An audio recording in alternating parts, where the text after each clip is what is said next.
Senhoras e senhores, muito bom dia, boa tarde, boa noite. Vamos lá ao nosso bloco 2 das aulas de extinção de punibilidade. Nós falamos do rol do artigo 107, um rol exemplificativo, falamos sobre a morte do agente, anistia, graça, indulto, decadência, perempção, abolício crimes, falamos da renúncia, do perdão, enfim.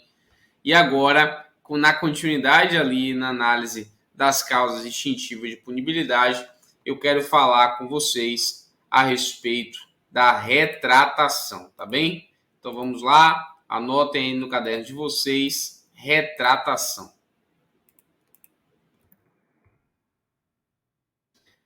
O que é a retratação, pessoal? A retratação nada mais é do que o arrependimento, certo? Retratar é desdizer-se, é revelar arrependimento. Então, a retratação ela tem um cabimento excepcional, somente quando a lei admite, tá bem? Então, não são todos os crimes que admitem a retratação.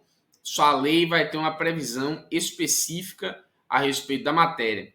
Então, por exemplo, os casos de calúnia, de difamação, né? O artigo 143 lá do Código Penal, se vocês forem analisar, tem dizendo que o querelado, que antes da sentença se retrata cabalmente da calúnia ou da difamação, ele fica isento de pena. Então, é de se ver aí a previsão legal a respeito da retratação, que há previsão, efetivamente, nesse dispositivo em relação à calúnia e à difamação. Na injúria não tem retratação, justamente porque ainda existe previsão legal nesse sentido, tá bem? Então, a retratação é esse arrependimento, mas não são todos os crimes, naturalmente, que admitem a retratação como causa extintiva de punibilidade. Então, se eventualmente o sujeito desfere um golpe, né, lesiona gravemente uma pessoa, ele se revela arrependido, isso não vai extinguir a punibilidade naturalmente, eventualmente pode até ser levado em conta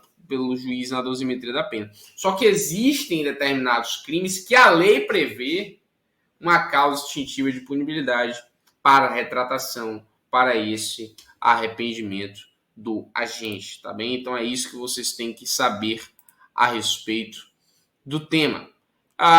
Os incisos 7 e 8 do artigo 107 foram revogados.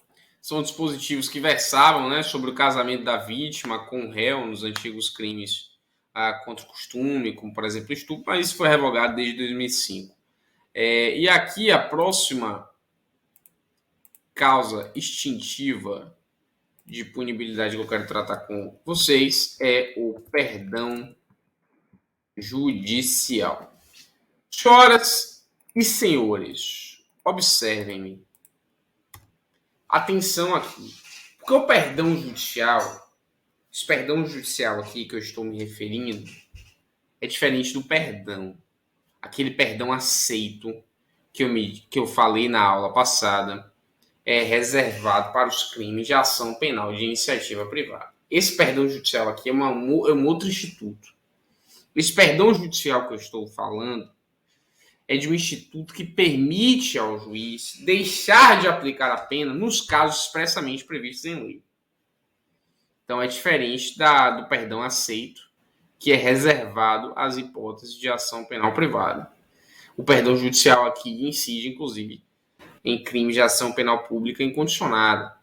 Em regra, ele é para crimes culposos, tá? Mas nada impede que haja perdão judicial para crimes dolosos, se essa for a vontade do legislador.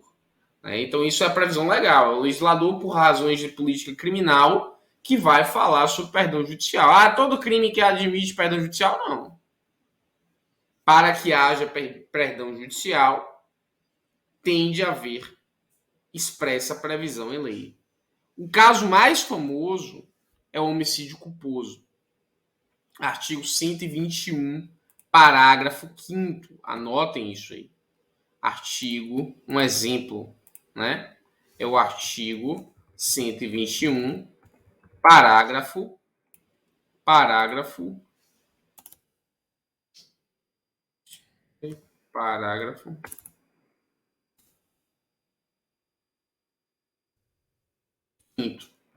do Código Penal, está bem?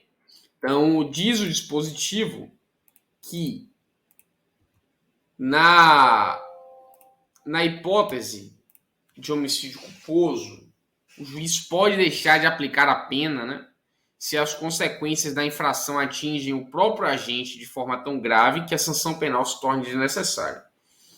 Então, é um exemplo clássico, o sujeito eventualmente pratica um homicídio culposo, né, por uma negligência, mata uma determinada pessoa e fica tetraplégico. O juiz pode deixar de aplicar aquela pena porque entende o magistrado que naquelas circunstâncias concretas a vida já se encarregou dessa punição, né? Então, aqui é subjetiva, análise subjetiva, casuística do magistrado e é pessoal. É evidente que não vai banalizar, né? Porque, assim, se o sujeito pratica homicídio culposo, ele vai sentir aquilo naturalmente, porque não houve intenção, não houve dolo, né? Então, no mais das vezes, ele vai ficar amargurado, sofrendo, mas não é simplesmente porque ele não quis praticar que o juiz vai aplicar indiscriminadamente o perdão judicial. O perdão judicial é excepcional, mesmo porque a culpa tem que ser punida. Mas imagine a situação em que o sujeito, dirigindo um pouco acima da velocidade por negligência, acaba por matar seu próprio filho. Não é? A vida já se encarregou dessa punição, pessoal. Então, é um homicídio culposo, o juiz pode aplicar o perdão judicial nas hipóteses em que demonstrado esse sofrimento, essa angústia por uma relação muito próxima do réu com a vítima, né? E aí a jurisprudência vai balizando isso, a relação de pai, filho, marido e mulher, né? A jurisprudência tem admitido a aplicação do perdão judicial nessas hipóteses. E se for homicídio doloso? Não, aí não é perdão judicial. Porque o perdão judicial é para o homicídio culposo porque é previsto em lei. Tem essa previsão. É todo crime culposo que admite perdão judicial? Não. Tem que haver previsão em lei, certo? E aí, o que vocês têm que saber é a súmula 18, é cobrada em prova, súmula 18 do STJ, anota aí, súmula 18 do STJ, que diz que o perdão judicial, né, a decisão que concede o perdão judicial, tem natureza de declaração de extinção de punibilidade, certo? Então, o juiz ele não vai nem condenar, nem absolver o réu, ele vai declarar a extinção da punibilidade desse. E já foi pergunta de prova.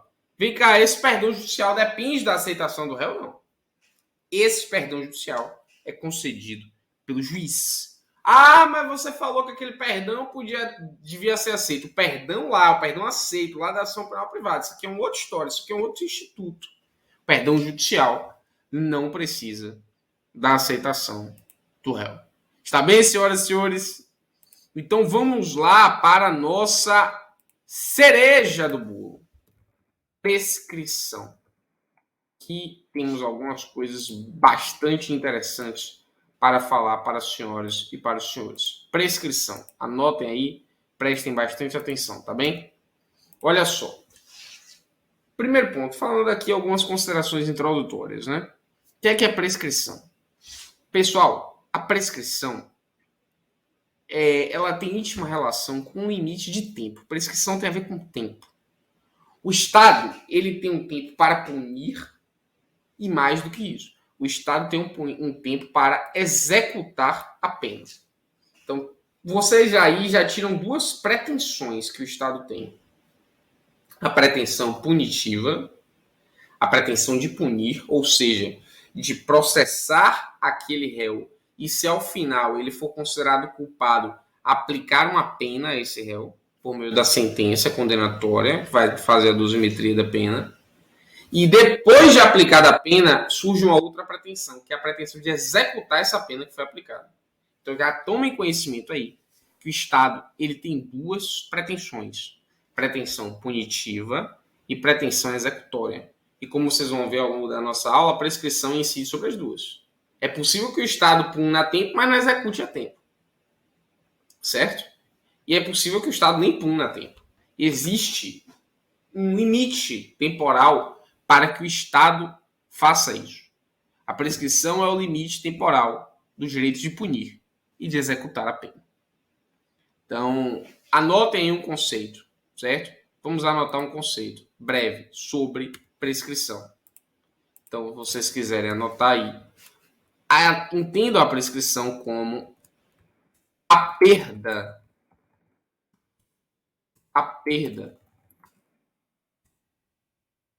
da pretensão punitiva ou da pretensão executória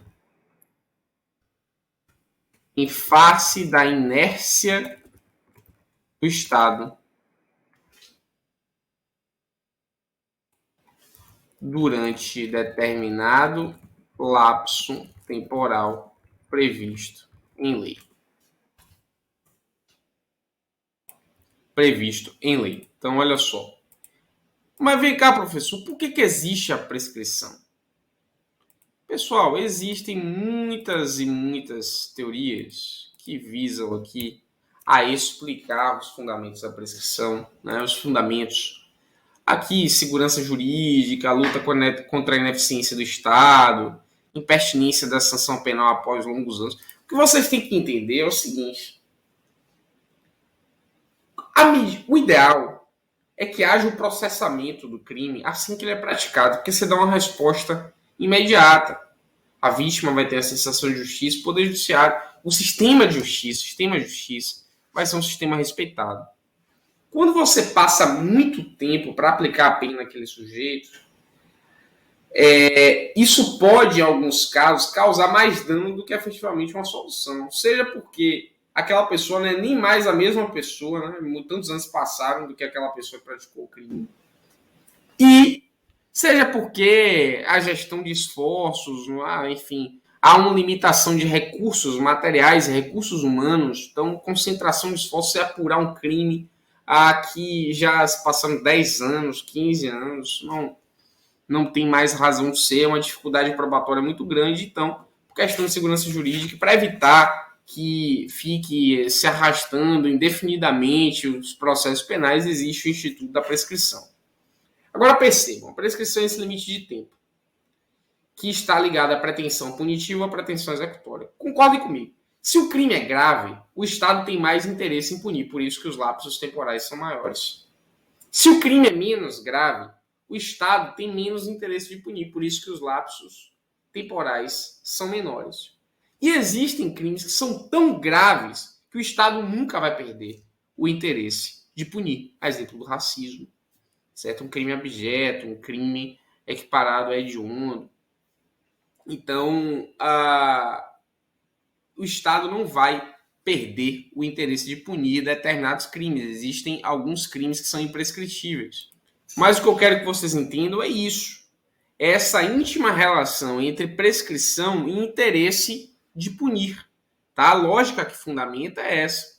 Então, vocês, futuros promotores, futuros juízes, enfim, futuros operadores aí que vão militar na seara penal, vocês vão ver isso na prática. Eu, como juiz, eu vejo muito isso na prática. Às vezes, recentemente eu fiz uma audiência, né, de um processo de 2012, ou seja, 10 anos depois, o sujeito tinha sido, estava foragido, citado por edital, que é uma causa suspensiva da prescrição, a gente vai ver. E aí você vê a vítima, até aquele constrangimento, né? As testemunhas já não se lembram tanto dos fatos, fica mais difícil você apurar o fato, né? O Ministério Público teve mais dificuldade de colher a prova, enfim. Então, o tempo, ele desgasta a apuração do fato, né? Então, a prescrição, a razão de ser é essa, questão de segurança jurídica, a luta contra a ineficiência do Estado e a impertinência da sanção penal ao longo dos anos, né? Então, o réu que estava sendo processado ele já tinha um filho de 10 anos que tinha nascido, era uma outra pessoa completamente diferente daquele que supostamente teria praticado o fato narrado na denúncia, tá bem? Então, isso também tem que ser levado em consideração. E o que eu quero que vocês entendam é que os prazos de prescrição são prazos improrrogáveis e de matéria de ordem pública. Então, às vezes, vocês vão ver que vocês vão militar e a parte sequer alega prescrição, mas você, como juiz, tem o dever de reconhecê-la de ofício é mais benéfica ao réu. Evidentemente, se extingue a punibilidade, é uma tese favorável ao réu e, por tal razão, pode sim ser reconhecida pelo juiz de ofício, tá bem? Então, anota mais um ponto aí. Quero que vocês anotem agora o ponto da imprescritibilidade penal. A regra, senhoras e senhores, a regra, como vimos, é de que os crimes prescrevem, inclusive os hediondos. Falar, não, o crime hediondo não prescreve. Não. A regra é que os crimes prescrevam, inclusive os hediondos, tá? Agora, existem determinados crimes que não prescrevem, porque a Constituição Federal prevê exceções. Então, se você for lá ver no artigo 5º, 42, artigo 5º, inciso 42, vocês vão ver que a prática do racismo constitui crime inafiançável e imprescritível. Certo? Então, inafiançável e imprescritível. Anota aí que vai cair na sua prova. Certeza que vai cair na sua prova isso aqui agora. Anota aí. Recentemente, o STF entendeu, o STJ já tinha julgado nesse sentido, e o STF entendeu que injúria racial também é imprescritível. A injúria racial é racismo? Não. São delitos diversos. São crimes distintos. Racismo está lá previsto na Lei 7.716 de 89, tem as condutas previstas em lei. De um modo geral, você nega um direito fundamental em razão da cor, etnia, raça. A injúria racial, não. A injúria racial é uma ofensa, uma injúria, como o próprio nome já sugere, em razão dessas condições de raça, de etnia. Então, há uma diferença em relação ao tipo penal. Agora, a Constituição fala textualmente em racismo.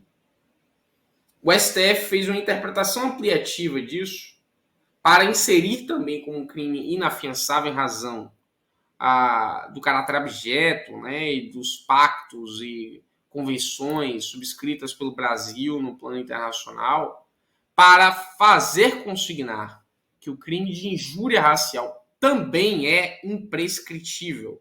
Então, atentem-se a isso. Vai cair na prova de vocês. Injúria racial é crime prescritível? Sim. Certo?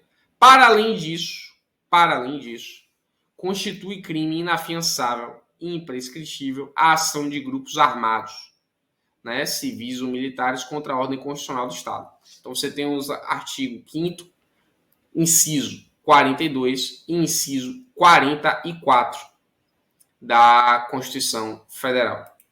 Então, é a Constituição Federal que prevê as hipóteses de imprescritibilidade, certo? Racismo, injúria racial, de acordo com o entendimento do Supremo Tribunal Federal, e crimes, ação de grupos armados contra a ordem constitucional do Estado. Próximo ponto que eu quero que vocês anotem aí é diferenças entre prescrição e decadência. Certo? Quero que vocês façam aí esse paralelo entre prescrição e decadência no direito penal. Olha só, senhoras e senhores. Tanto a prescrição quanto a decadência extinguem a punibilidade em razão da inércia do titular do direito. Então, o sujeito vai ter fulminada a punibilidade, extinta a punibilidade, porque alguém deixou de fazer algo em determinado lapso temporal. Só qual que é a diferença? A decadência, ela só se verifica em crimes de ação penal privada e condicionada à representação. A gente viu lá, decadência do direito de queixa e decadência do direito de representação. A prescrição não, ocorre em qualquer crime. E existe prescrição em ação penal privada? Sim, lógico, claro que sim. E existe prescrição em ação penal pública condicionada à representação? Sim, lógico, claro que sim.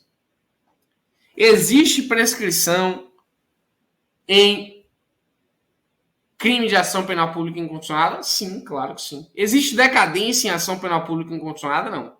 Jamais. Então você já tem essa limitação. Por consequência disso, pessoal, a decadência ela só pode ocorrer antes do início da ação penal. Entenda isso. A decadência é justamente o não exercício do direito de queixa ou de representação. E eles é que instauram a ação penal. Então a decadência só incide antes da ação penal. A prescrição não. A prescrição pode ocorrer a qualquer momento. Pode ocorrer antes de começar a ação penal. Né? Suponhamos que o sujeito matou alguém lá em 1970. Nunca descobriram quem era o sujeito. 20 anos se passaram, está prescrito. Está prescrito. Ah, nem iniciou a ação penal, está prescrito. Suponhamos que o sujeito matou lá em 1990. Apurou, recebeu a denúncia lá em 1992. 20 anos se passaram. Processo comparado por alguma razão, está prescrito. Mesmo depois da ação penal. Mesmo depois do trânsito em julgado, pode prescrever. Lá na execução da pena. Você condenou o sujeito, ficou 20 anos sem prender, está prescrito. Então, mesmo depois do trânsito em julgado, pode haver a prescrição. Então, também tem essa diferença. E a terceira grande diferença é em relação aos prazos. Porque a decadência, prazo é de 6 meses, e a prescrição tem inúmeros prazos, que a gente vai ver no artigo 109 do Código Penal. 3 anos, 4 anos, 8 anos e tal. Então, a prescrição varia. E a gente vai ver quais são os critérios, né? A pena do crime, que é aquilo que eu falei para vocês, olha só. Prescrição está relacionada a interesse do Estado em punir. Se o crime é mais grave, ele tem uma pena maior, portanto, ele prescreve em mais tempo. Né? O Estado vai ter mais tempo para punir, vai ter mais tempo para executar, porque é mais interessante para o Estado punir aquele crime. A decadência, não. Qualquer crime de ação penal pública, de ação privada ou de ação penal pública condicionada à representação, para 6 meses de decadência, para o queixa ou para a representação, certo? Então anotem essas grandes diferenças aí entre os dois institutos. Vamos lá agora, quero que vocês anotem aí, pessoal, as espécies, anotem aí, espécies de prescrição, certo? Falei para vocês que há duas pretensões, punitiva e executória. Então, você tem prescrição da pretensão punitiva. E aqui, de logo, eu já lhe digo que divide em abstrata, intercorrente, superveniente e retroativa, certo? E eu tenho a prescrição da pretensão executória, tá? Então, olha só. A pretensão, lembre-se sempre, o Estado tem a pretensão de punir, que é processar e aplicar uma pena, e o Estado tem a pretensão de executar a pena. Se a pretensão de punir é fulminada pela prescrição, essa prescrição vai apagar tudo. Vai apagar efeitos primários e secundários. O que é isso? Primário é que é a pena. Ora, se você prescreve antes de transitar em julgado, você está fulminando a pretensão punitiva. Porque a pretensão executória, a execução da pena, definitiva da pena, a pretensão executória, aqui para o que a gente está discutindo, ela surge após o trânsito em julgado. Certo? A gente vai estudar melhor isso. Mas ela nasce a partir do trânsito em julgado. A pretensão punitiva é a pretensão de aplicar a pena, então é até o trânsito em julgado. Se eu fulmino a pretensão punitiva, eu apago tudo, tanto os efeitos penais primários quanto secundários.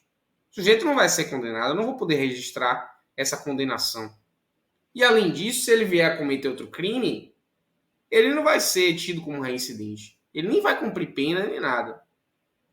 Não vai ter condenação, não vai ter nada. Agora, se eu processei ele a tempo, transitou em julgado, tudo certinho. Quando eu vou executar a pena, eu demoro para prendê-lo, ou demoro para executar a pena, a prescrição vai atingir a pretensão executória. A pretensão executória, a prescrição da pretensão executória, ela só afasta o efeito secundário. O efeito primário, perdão, ela só afasta o efeito primário, que é o quê? Que é a prisão, que é o cumprimento da pena. O sujeito que tem a prescrição da pretensão executória, ele não vai cumprir a pena. Mas se ele cometer um crime, de novo, ele vai ser tido como reincidente. Ele pode ser tido como reincidente, porque a condenação vai existir. Porque o Estado cumpriu o seu papel de punir a tempo. O Estado não cumpriu o papel aqui de executar a punição, mas ele puniu a tempo. Se a punição foi a tempo, vai ser preservada. Então, se ele vier a cometer outro crime, ele vai ser reconsiderado. Vai ser considerado reincidente. Então, anotem aí. A prescrição da pretensão punitiva, em qualquer das suas modalidades, seja ela intercorrente, abstrato ou retroativo, ele apaga todos os efeitos penais da sentença, sejam os primários ou secundários. Já a prescrição da pretensão executória apaga tão somente os efeitos primários da sentença penal. Os secundários, a exemplo da reincidência, permanecem. Tá bem? Permanece. Então, o que eu vou fazer agora é estudar com vocês cada uma dessas modalidades, tá bem? Então, olha só, nós estamos aqui com as diferenças ou com as espécies de prescrição e a prescrição da pretensão punitiva, que é abstrata, intercorrente, superveniente, retroativa, e a prescrição da pretensão executória. Eu quero estudar com vocês aqui no próximo bloco as espécies, cada uma dessas espécies de prescrição, tá bem? Eu peço a especial atenção das senhoras e dos senhores, porque prescrição é um assunto de extrema relevância para provas e para a sua atuação. Você, como futuro promotor, como futura promotora, como futuro juiz, futura juíza, futuro defensor, futura defensora, você vai lidar diariamente com a prescrição. Diariamente. Então, no seu cotidiano, seja para acolher, seja para afastar. Seja para gerir esforços para evitar que a prescrição ocorra. Então, você tem que dominar o tema. Você tem que dominar o tema. Tá bem, senhoras e senhores? É um tema extremamente cobrado. Todas as fases do concurso. Primeira fase, segunda, oral. Tem que saber articular e raciocinar o tema. Tá bem? Então, nós terminamos aqui o segundo bloco. Começamos o terceiro muito em breve para que falemos sobre prescrição.